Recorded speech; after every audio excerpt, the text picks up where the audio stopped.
ତୁମେ ସବୁ ଜାଣି ବି ମୋତେ ପଚାରୁଛ କି ତୁମ ବିନା କେମିତି ଅଛି?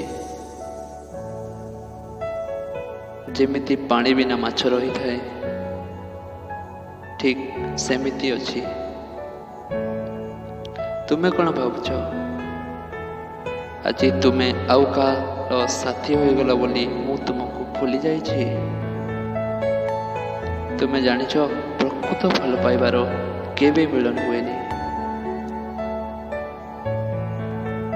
କାହିଁକି ନା ଭଲ ପାଇବାର ମିଳନ ହୋଇଗଲେ ଶରୀରର ମିଳନ ହୋଇଯାଏ, ଆଉ ଶରୀରର ମିଳନ ହୋଇଗଲେ ଭଲ ପାଇବା ଦୁର୍ବଳ ହୋଇଯାଏ। ଆଜି ବି ମୁଁ ଅନଲାଇନ୍ ଆସିଥାଏ ତୁମର ଟିଭି ଦେଖିବା ପାଇଁ, ତୁମ ସହ କଥା ହୋଇ ତୁମକୁ କଷ୍ଟ ଦେବାକୁ ଚାହେଁ।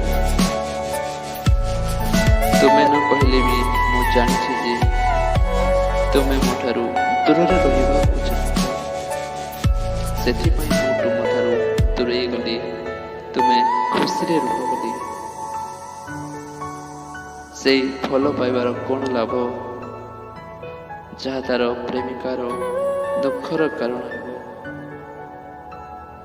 ଆଜି ମୁଁ କେବଳ ବସି ଗୋଟିଏ କଥା ଭାବୁଛି ଯେ ମୋ ଠାରୁ ଦୂରେଇ ଯିବାକୁ କାହିଁକି ଚାହୁଁଥିଲି?